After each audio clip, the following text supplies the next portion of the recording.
Well, good afternoon, everybody. Welcome to our Selecting an Option Strategies webcast. I'm Connie Hill. So glad that you could join me here today. This is a session where we can explore a lot of different strategies. Now, last week and the week before, I think we had a survey, and you guys did so good at responding to the survey and telling me kind of where your points of pain are, some things you'd like to explore. So today we're going to do a comparing and contrasting of two bullish strategies. And then we're also going to knock out about 3 questions that some of you asked me in the survey. I think we can wrap them in there in our discussion. So it's going to be good. I've got a lot planned. So let's get to our agenda here. Hope you're following me on X. I'm Connie Hill CS. We have the pleasure of having Cameron May in the chat, fellow coach and friend. Cameron's a great veteran of the market. He's here to maybe help field some questions I can't quite get to but I'll be keeping my eye on the chat. Cameron will as well. And so we do want you to ask your questions. And if you're listening to this on the recording and when you have questions, put it in the comments section on YouTube because I go back and look at those so that you can get your questions answered pretty quickly as well.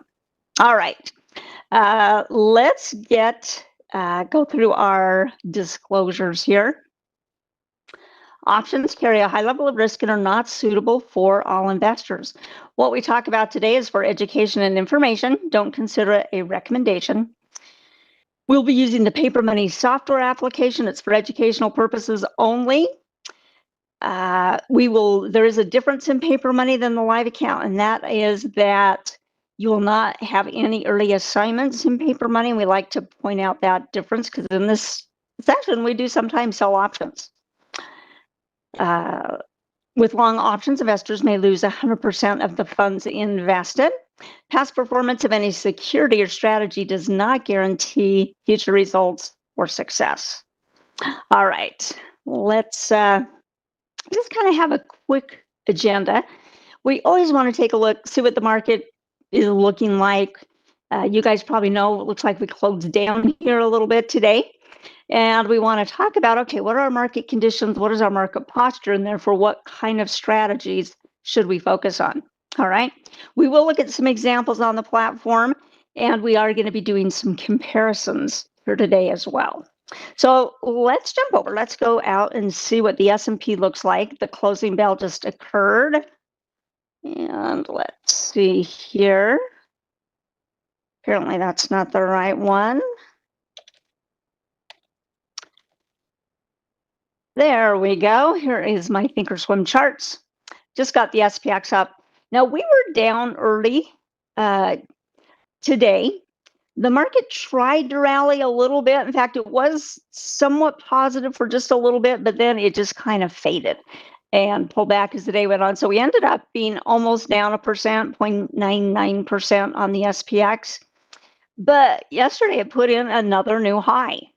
And so it's just following this pattern of create a new high, pull back a bit, create a new high, pull back a bit.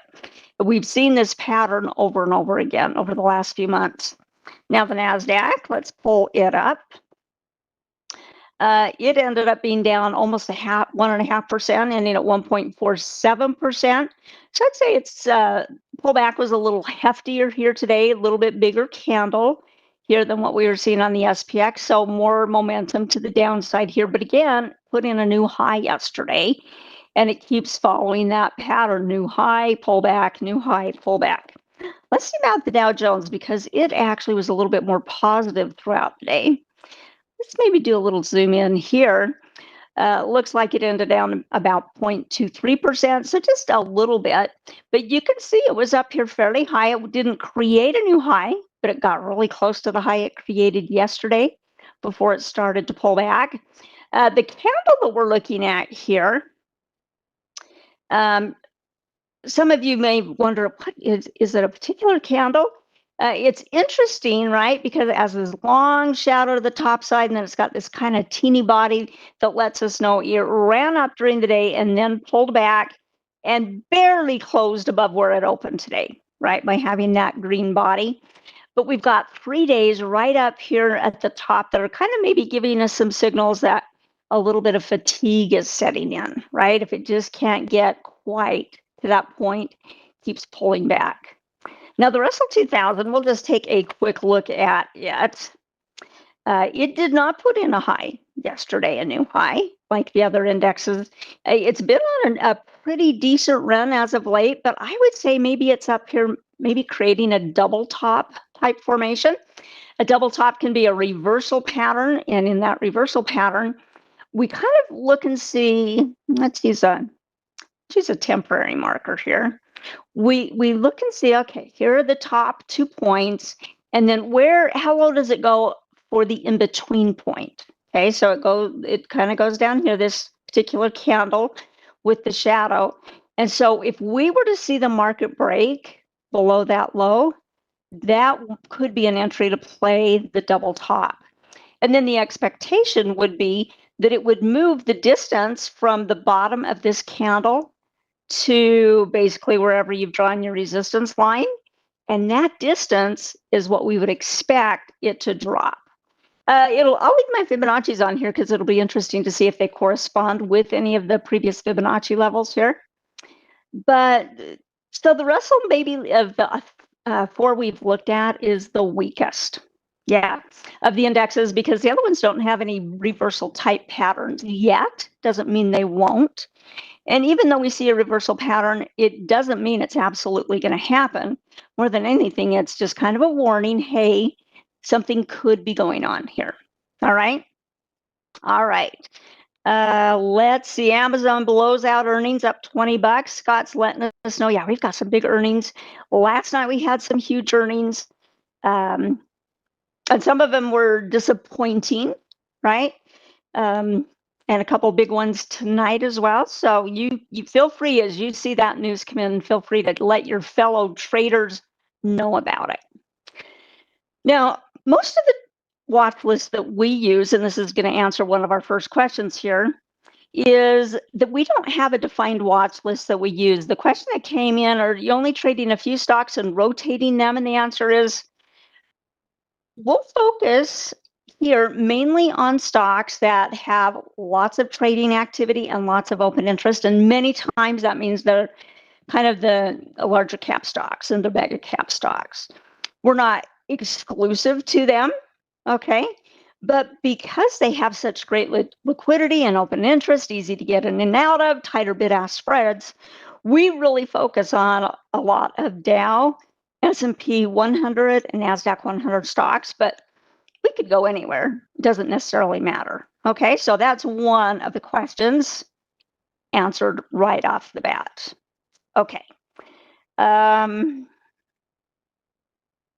Let's, sometimes I'll ask you, what strategies are you having success with right now? I'd love to know where you are finding success, because even though we're going to go back and look at some of these different strategies here, it doesn't mean that only one of them could be good for our market conditions, right? We could be doing a number of them. Now, many times we're going to follow the direction of the indexes and what they're doing, right? If they're bullish, we're probably not going to go hunting for bearish trades. We could if we wanted, and on occasion we do when we wanted to kind of build up your skill set working with bearish stocks so that you have some practice at it for when we do get a bearish market. I'm not predicting one, but it seems like we have sometimes neutral markets. They go sideways, bullish markets, which most people are more comfortable with, and then bearish markets, people sometimes kind of freeze a little bit, right? And so I want you to start getting comfortable with some of those strategies. Now, somebody asked the question here, and we're going to answer this question here. So there could be more than one person that has this question, but somebody said, I want a better understanding of when people talk about short and long. What does short mean? What does long mean? Okay, and also with different strategies. What does that mean? Because we use that terminology a lot, right? You can look at our bullish and bearish strategies. Some of them start with long, some of them start with short. And so, we are using that terminology. So for those of you that maybe are just looking for a little review of that, when we say something is short, sometimes it could mean that we are having a selling position on it. Could mean we're bearish on it, but not always, okay? Because we could have a short put vertical but that's a bullish strategy. And so the short there refers to selling. We're selling the spread. If it says a long, say a long put vertical, that means, or a long put here, we bought the put, we are bearish. Long put vertical, same thing, we are bullish on it. And if we get into something like, say, a short call or short call vertical, sometimes this can be neutral to slightly bearish, right? Because we have a covered call strategy. We sell calls against the stock. And then a short call vertical, definitely it's a bearish position. And kind of that short indicates, oh, we're selling something. That means it's going to be a credit spread as opposed to a debit spread. Okay. So that is how you use that terminology properly. And hopefully, as you listen to and see the different trades that are being set up and you hear that terminology, hopefully that will just start becoming a little bit more second nature to you. If you're somebody that really hasn't worked a lot with spreads, yeah, it can be a little intimidating. You're like, man, what do all these things mean? Okay, so I appreciate you bringing that up. Let's see, Frank says with long call vertical, with short call vertical, oh, on Costco and Nike. Okay, I think that's more commentary about maybe some particular trades that you guys are discussing. Okay, I told you we're going to do some comparing and contrasting today. And this answers kind of goes back also to this question about short and long, because they wanted to know, another question was, how do they compare to each other and how do I know to pick one strategy over another? Sometimes it just depends on your outlook. I shouldn't say sometimes. Most of the time it depends on your outlook for the stock and what we know about it. And, we all find out news at the same time, but we can all meaning everybody in the market, can, with knowledge, identify support and resistance and trends and things of that nature. But sometimes you're like, well, we've got all these bullish strategies. How would I know when to do one over another? So let's just talk about it a little bit. We won't do this for every strategy, but because we're going to compare and contrast bullish strategies today, let's start on that one. Okay. So if you have a long call, that means you purchased the call and you are thinking the stock's going up. That's what you want it to do. That's what you're planning on it doing. And you want it to go pretty quickly because time decay hurts us when we're just long an option, meaning we have fate to decay every single day, including Saturday, Sunday, holidays, right? 4th of July. It is going to decay some amount. And so we're really aware of that when we're a buyer of a long call because, man, that can really hurt our position. So then somebody might say, well, I kind of like the idea of going long with a call, but then they might decide to put it in a vertical where they buy one long call and then sell another call a little bit out of the money. It decreases your net debit, which is really helpful when you're working with expensive stocks. And it allows you to be a little bit more flexible because with a long call, man, we need it to go up. We want it to go up now. With a long call vertical, well, we still want it to go up in most ways that it's constructed. People want it to go up. But because we have a short option there, if it wiggles around, goes sideways a little bit, it is okay because we've got that hedge type leg helping us out there. And so I would, if I were going to categorize this, I would say this one is, I was going to use the word most bullish, but quite honestly, the synthetic stock is the most bullish. I'll call this most bullish plus, okay? Because along synthetic, we're trying to emulate stock movement by trying to create like a 1 delta, but at a price that's significantly lower than what you would put out for the stock. Okay, we would buy a long call, which I've already told you here is quite bullish, right? And then we sell a put. Typically, they're the same strike price. They don't have to absolutely be the same strike price. They can be a little bit different if you want. But it's the idea that you're trading as close as you can or feel comfortable to a delta of 1 so that it emulates what the stock is doing. And so in this strategy, we have two bullish positions that we absolutely want them to go up. The short put, if it wiggles around a little bit, goes a little bit sideways, won't hurt the short put that much, but it will hurt the long call. Okay. Now, a short put vertical, where does that fit in? If I were asking you to just kind of tell me where you think that fits in, do you think it has to be majorly bullish, slightly bullish? We're going to be selling the puts, and so selling a put is a bullish strategy. Okay. If you just answer to yourself or your computer screen, is it as bullish as just being a long call? Is it as bullish as being a synthetic stock? I'm going to say it typically is not. The short put vertical is kind of a neutral to bullish strategy because many times on that short put vertical, we sell a strike price and we want the stock to go up. But if it goes sideways for a while, we're okay. And many times, because what we're selling is out of the money, it can pull back here a little bit. Many times still be okay, even if it goes a little bit below the strike price. It doesn't mean it's necessarily going to expire there. Okay. So I would put this in the camp of just slightly bullish. All right. Now we are going to today talk about this call diagonal spread. Where does it fit in? We're going to buy a call. We're also going to sell another call of a different time period. Okay.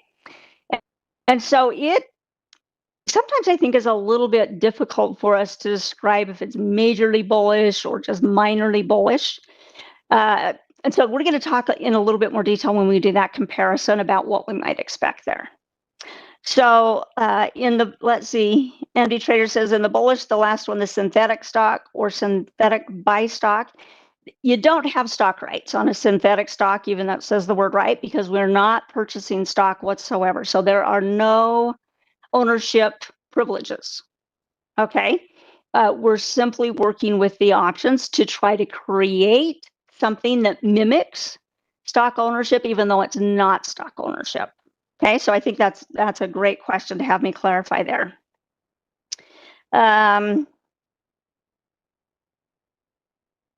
Yeah, Cameron, thank you for giving some clarification here as well. Really appreciate that. Question up a little bit higher says, does straddle equal strangle? And the answer is no, it doesn't. They're very similar, okay? Over here on the neutral strategies. In fact, on Mondays, there's a new class we started teaching in October, and I teach it on Mondays at 11 a.m. Eastern time. It's called Straddles and Strangles. And those are the only strategies we use in that class. So we really are focusing on it. A straddle means you're using the at the money options. A strangle means you're using the out of the money options. So very similar, looking for big moves, but the strikes that you pick are a little bit different from each other. In bullish, that last one is a synthetic stock. Okay, I think we went through that information already. All right, I think we are good on the questions. If I skipped your most important question, you tell me, okay? You tell me what I need to go back and answer here. Ricebird said, I'm very comfortable with short put verticals and been trying your hand at some iron condors. Good, that's kind of a natural extension of a short vertical, right? Is leaning into an iron condor when you see that neutralness and setting up a short put vertical and short call vertical. Actually, go that way. At the same time. And diagonals, but just on the diagonals, you're still kind of just doing some learning and observing. Perfect. Okay. And I'm going to give you some example trades that any of you could put in your paper money account. Just try to follow it, track it, because that's really, quite honestly, the way that we learn the best is by doing.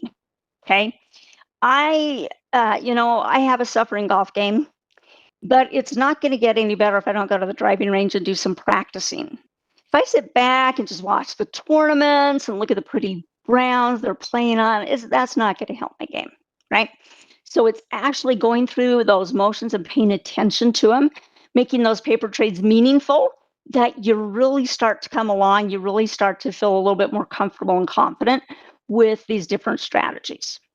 Yes, we do not want to trade options recklessly, although there are some strategies, and I've taught them, that are more What are they? They're just speculative. We don't know the outcome, like our straddles and strangles class. We don't know which way the stock's going. We're not even picking a direction. We're picking both directions, up and down. Okay. And so doing them safely, I think, is so important. So we will, in here, we talk about where we find X's to get out before we even place the trade. We talk about where stops you might want to consider putting stops as well. Okay.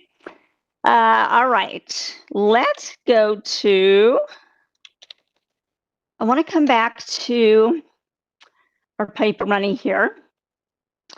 And we're going to take a look at a stock. Yeah, let's see. Let's start here with Lilly. Eli Lilly. You guys know these guys. You might even have some Eli Lilly pharmaceutical products in your house, right? Big pharmaceutical company. They announced their earnings this morning. You can see just the dive on that implied volatility. We talk about it coming out as soon as the news is out. Man, that implied volatility drops. We can see it did so just kind of as expected. Let's maybe zoom up here a little bit. But did the market like what they had to say? Apparently, right? Because it's up now. It is up on the day. Now, this is a stock that earnings is kind of out of the way. And you might be going, okay, then the market's telling us it's a little bit more on the bullish side. It's above the 10, that blue moving average, and the 30, the red moving average. And favorable reaction to the earnings today. When the market started doing some selling off, it was one that held strong. So if we were to go back and say, well, what strategy is best? There's not like a roadmap that says, answer this question, and that's better. Answer this question, and that's better. There are things that we can answer about it, just like we did when we said, is this more conservative? Does this require a lot of movement, a little movement? Those types of things, absolutely, we can discuss. But you may think one of the trades is best, one of the strategies is best, and your neighbor is going to think something totally different is best, or it could also be with your comfort level. Okay, so get out of the mindset that, oh, I've got to pick the best strategy. We don't always know what that's going to end up being, right? That's kind of the beauty and the challenge of it all, is we're going to put in some assumptions. Okay, two strategies we are going to compare here today. We're going to compare a short put vertical, which I think a lot of you are pretty familiar with. We're going to compare it to doing a long call diagonal. Okay, so let's get going.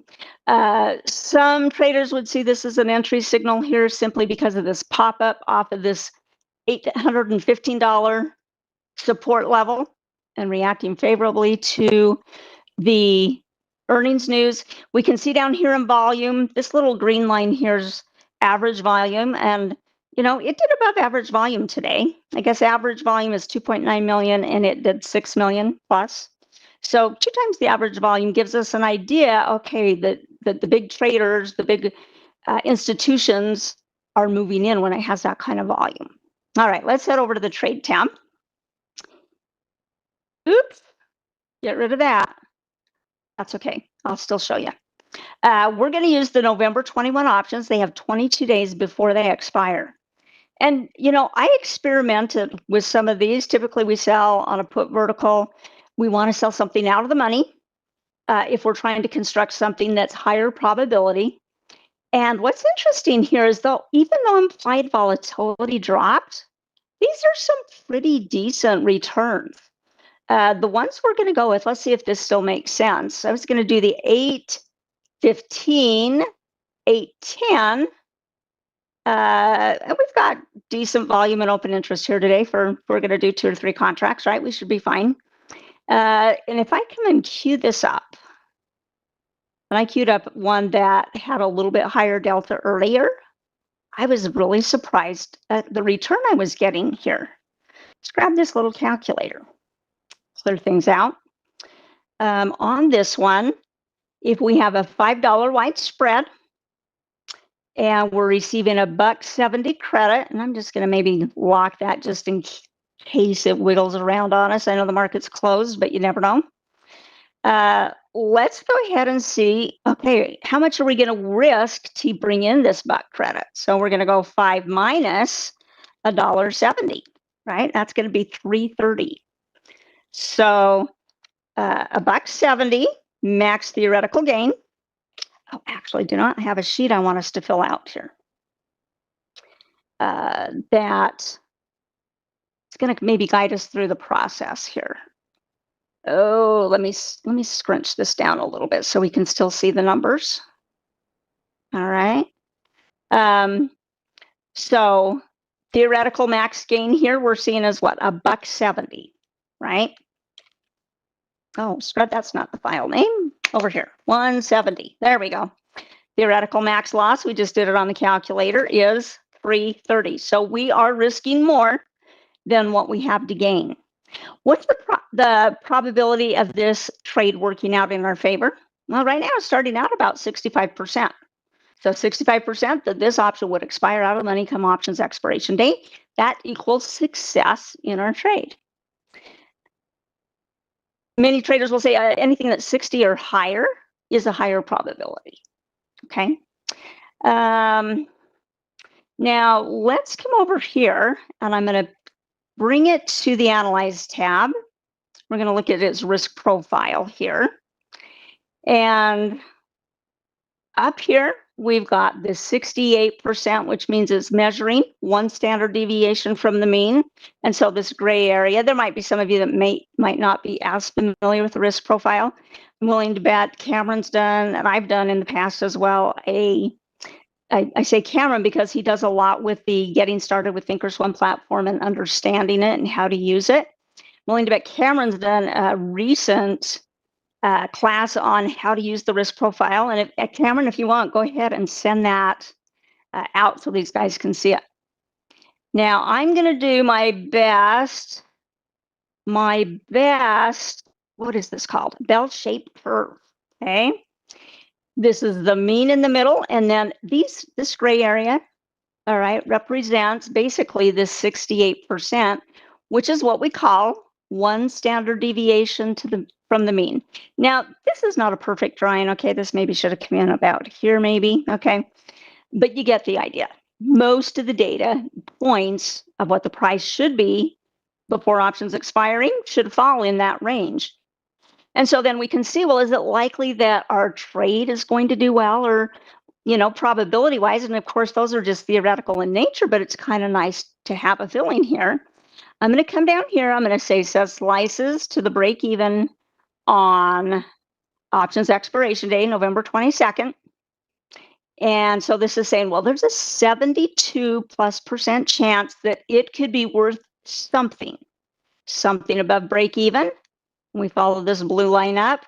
This is partial gain. And then when it gets here up to the top, that means 100% gain, right? That's where our max is at $170, that credit that we bring in right off the bat. Theoretically, it could expire out of the money. You don't have to do anything and you get the whole thing. But many times we'll put in an exit to say if we get most of it, then we're interested in getting out early, not trying to soak out every last penny.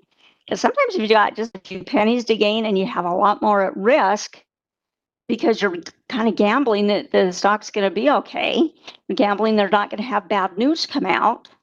Okay, and so then you're like, oh, maybe that's not what I want to do. Maybe I just want to, when I get the majority or get a good chunk, out we go. Okay. So this is the put spread. Now, how many of you feel like you could trade in your paper account this short put vertical, whether you're comfortable with verticals or not? How many of you think, oh, I could just put that up and I could go throw it in my paper money and watch it so that when we talk about it next week, you have an idea? So I'm going to put over here on this, the profitability range. Oh, I didn't write down the exact number. It is basically our break-even point at 813.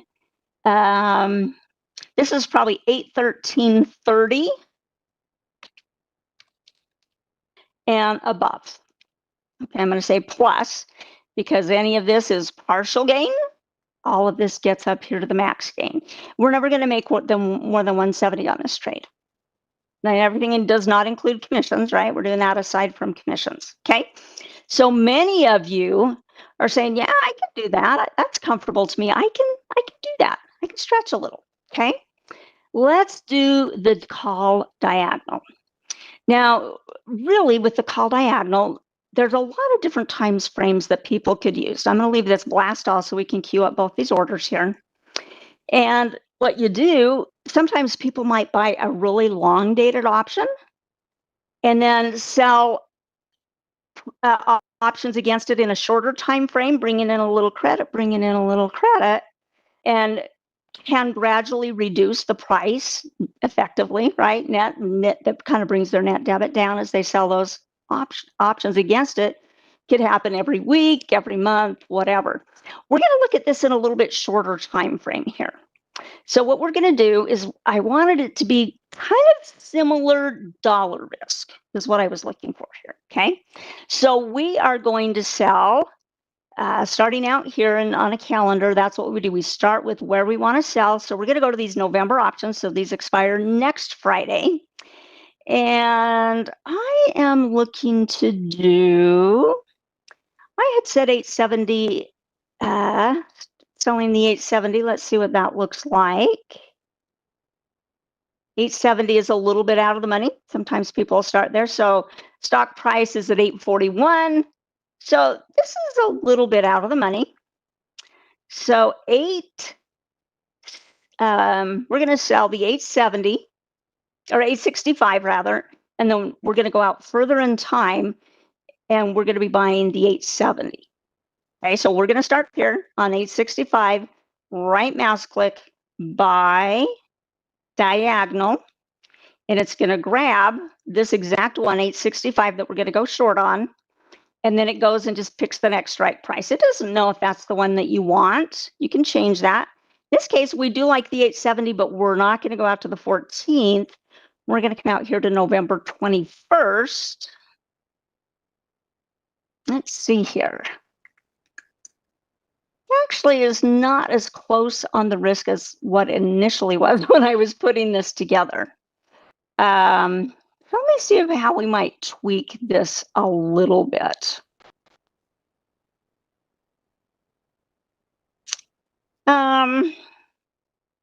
Maybe let's do this. Maybe let's go say 855. So on our short leg, let's just see what this looks like, okay? We'll start out here, 855, so we'll go not as far out of the money, okay? Right mouse click, buy diagonal. And I'm just going to get rid of that first one, okay? And then again, it doesn't know what strike price we want, but just going out a little bit further out of the money there. So we've got 860 or 855 here. And then we do want the 7th. We're going to change this to the 21st. And it's not exactly how I wanted it, but we're going to just run with it, okay?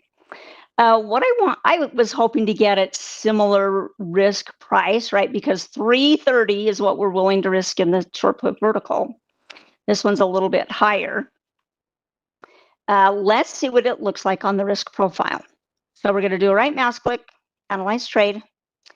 And I'm going to uncheck our put vertical so we can see the diagonal. Like, oh, that didn't change a whole lot from both of them on there. I mean, the vertical looked like that. The diagonal now looks like this. Okay, so the blue line is our profit and loss at options expiration. We're going to come over here and say set slices to the break even. It will only let us go out as far as the first expiration date on here. Okay, so it'll do 11/8. And so the tricky thing with a call diagonal is that if implied volatility is going to rise, or we think it may rise, that would benefit the long option, right? Because the implied volatility would build the price of that. It may hurt a little bit the short option, but that short option is in a time frame where it's like super time decay, right? It only has 8 days before it's going to expire. Okay. And it could expire. We could, if we wanted to, go sell another call against our long leg here of 855. Probabilities.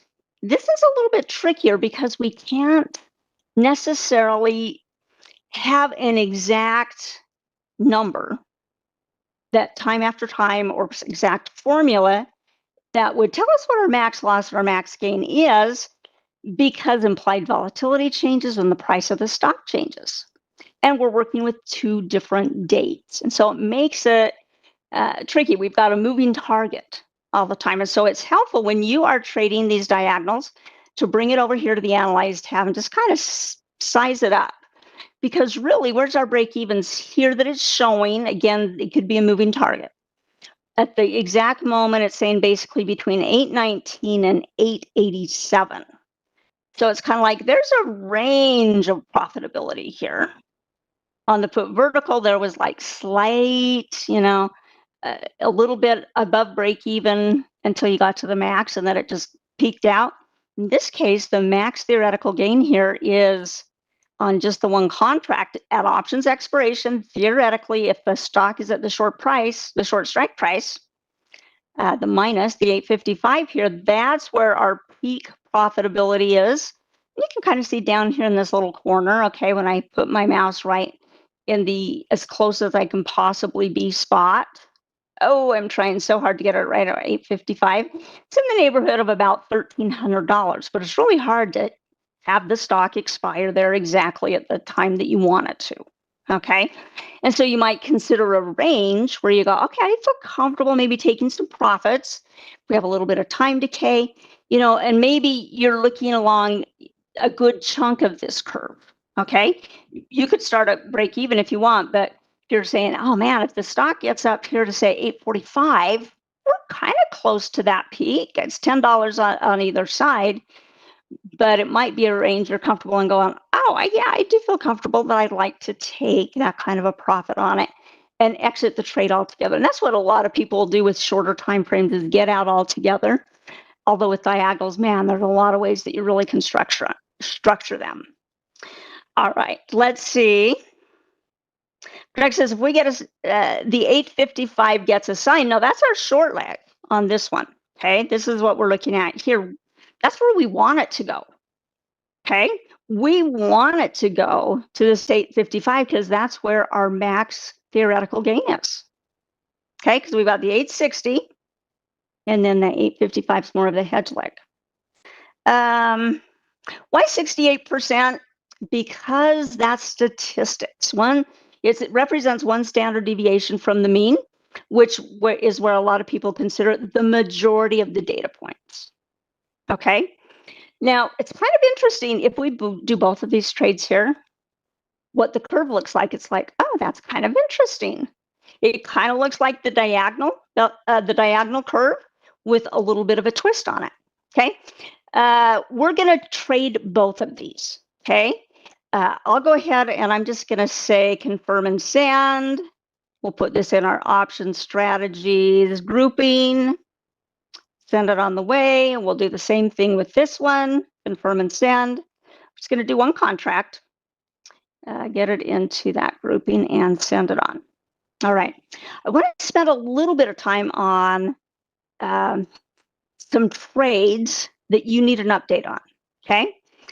Before I do that, I want to make sure that you're taking advantage of being a subscriber to our Trader Talks channel, where it makes it so much easier for you to find our content. I'm just going to jump over here real quick. This is our channel, Trader Talks, Charles Schwab Coaching Webcasts. This is where you find what's coming up, what has recently taken place. So tomorrow morning, this is the last class for tonight. So tomorrow morning, we'll be back with Trader Talk in today's market right at the opening bell, 9:30. The emphasis on Friday is ETFs, okay? So just so you know that. So take advantage of being able to find our content easily. Make it easy on yourself. Okay, well, where I want to show you here, we're going to come over to the Monitor tab, and we had a couple of trades. Let's talk about the first one, Dell. And we'll go, well, let's go just look at the chart here on Dell. We had 2 long call verticals that we put in place last week. So we needed the stock to move a bit and then hopefully hit a majority of the gain, get ourselves out of it. Well, was it today? It was actually yesterday. Dell went up here just so nicely, and then it started to fade. And as I looked in our monitor tab at what we were trying to get out for and what it was pricing at was really similar. And I was like, do you know what? That's close enough. So I just changed the order, forced us to get out essentially. Let me collapse that. And so overall, we bought it for $205. We were able to get out instead of waiting till $420. We got out at $4. Nice. So that meant for each of those 6 contracts, it was a $195 profit. Multiply that out, and that gave us a nice little gain of about $11.70. Okay, so not too bad for a day's work. Thank you, Dell. You did what we wanted. And we didn't hang in and let the order execute. We said, things are starting to fade here. This might be our chance to grab it. Even though it had out to November 21, we could have held out and tried to get more, not guaranteed it would go back up. And it was so close to what we would be happy with. I was like, we're going to take it in 5 days, get ourselves out of there. Same thing happened on AMAT. Did anybody try this long call vertical on AMAT last week? One thing that was kind of weird yesterday is the spreads widened really wide. And so we got in here and it went down a day, but then it went up here. And it was still showing on my position, it was still showing that we were negative. And I'm like, that's not quite right. But I looked at the spreads and they were really wide. And that's why it was showing as a negative. I thought, okay, tomorrow when the market loosens up, implied volatility, maybe drops a little or whatever, maybe those spreads will shrink back down. And they did. Okay. So today it ran up and the same thing, it got pretty close to what we wanted. And so I said, great, let's just get out of it. So in this case, we spent $1.20 on it, and we were able to sell it for $2. So that was an 80-cent gain on those 12 contracts. Now, I'm not including commissions in any of our calculations, so you would want to make sure you're considering that. And so if we have, say, $80 times 12, that's about $960. So between those 2 trades, a short period of time, but you do want to be active with them. Okay, you want to be active in monitoring them. If any of you had done the AMAT trade, I wanted to explain to you why just that the spreads were really wide yesterday and we were just going to wait for a more ideal turn or more ideal time to get out. And sure enough, this morning, it was up there. And so we seized the moment to get out at about 8:17, so 47 minutes after the market opened. All right. We have covered a lot of ground. Okay, so we looked at our trades from last week, why they worked, how we managed them. Did a comparison here today with Eli Lilly, the call diagonal and a short put vertical, different time frames, different strategies altogether, but we're going to watch those and talk about managing them as we go into next week. I expect we'll still be in both of those trades. All right. Any questions? I didn't see a survey, but if you found this helpful today, go ahead and hit the like button on the way out. Follow us or become a subscriber in Trader Talks, and follow Cameron and I in X as we post educational content. He's Cameron May CS. I'm Connie Hill CS. And, as we observe things and see things out in the market that we think you might enjoy, we'd love to share them with you. So give us a follow. Thank you so much for being here. Have a great evening. And we'll be back bright and early in the morning, right at the opening bell, with our Trader Talks ETF focus. It's not posted, so you've got to be there live for the ETF class. All right, you guys, have a great evening. Thanks, Cameron. Bye-bye.